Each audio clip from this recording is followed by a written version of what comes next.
Welcome back to Leadership Bites. I'm Claire, and today we are tackling a topic that every team and leader is impacted by: burnout. And we're not just going to talk about the short-term symptoms and relief. Our focus will be on how to break the burnout cycle and to sustain well-being at work for the long haul. With me, I have my co-host, Sanjay. Thanks, Claire. And you're exactly right. Burnout is actually more common than we really think. And it doesn't take, short things like taking a vacation or even doing a digital detox or even taking breaks helps as well. So one of the key things that we need to think about is how do we make some key changes to the way we do our work on a day-to-day basis, right? And it's also important not only for us, for our teams as well. Alright, let's dive in. So Sanjay, it's easy to reach for a quick fix, but why does that rarely work? Well, quick fixes are good, but they just work in the moment. And after you come back and things haven't changed, then you get back into the same cycle again, right? So it's important for us to think about how we make changes at work rather than taking a quick escape out of work. So Sanjay, what does it look like to build habits that truly help burnout? Yeah, I think it's all about small, consistent routines like creating clear boundaries, right? Taking little breaks, like maybe taking a little walk and or taking a drink of water. I think those are important, and you need to integrate that into a day because real change only happens when you have integrated those little small habits into the day-to-day practice.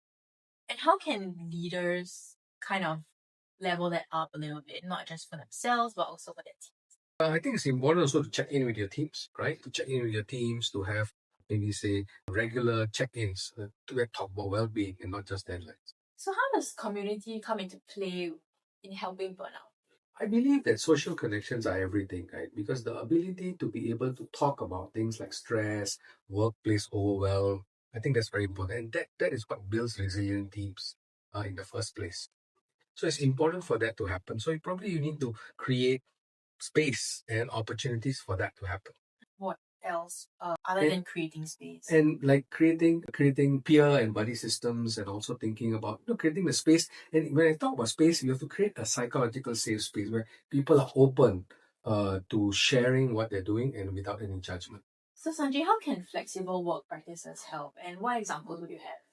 I think that's important. I think we can go back to the topic of values as well, right? So because if in your values as well, right, you have to do caregiving, if you take care of your family, things like that. Flexible work practice help because it gives the person the autonomy to decide how is he going to do his work, right?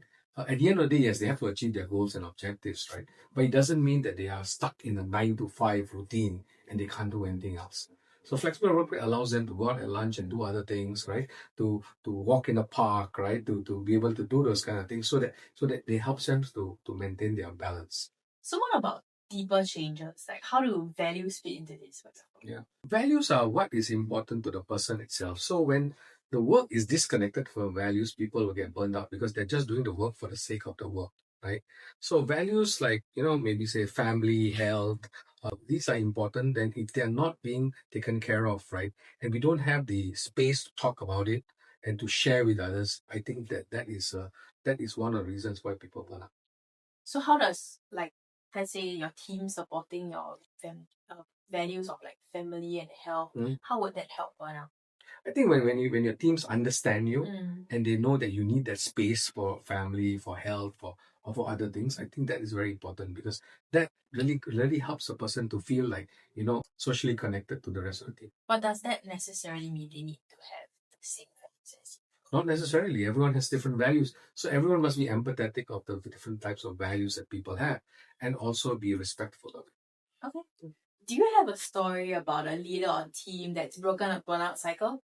I don't have one exact story of a broken or burnout cycle, but in day-to-day work, I think burnout is very common, right? So when it comes and my own story is when it comes to my teams, I always make sure that we have space and time. Like sometimes we have a weekly call, and in that weekly call, we don't talk about work at all, right? We talk about what people are feeling, what their challenges are, right? And these are the things that actually, help people to not get into that burnout cycle.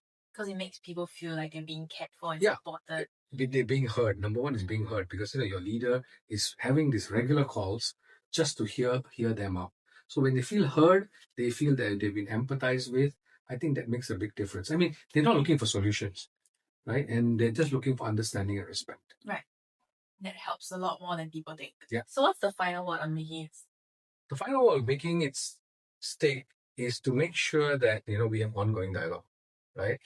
We integrate flexible practices and we respect and empathize with each other's situation. A team that supports each other is the one really that thrives at the end of the day. Thanks, Sanjay.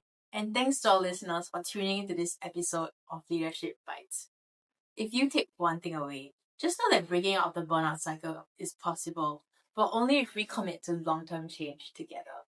Thanks for tuning in, right? And remember, well-being is not an individual's job, it is a shared responsibility.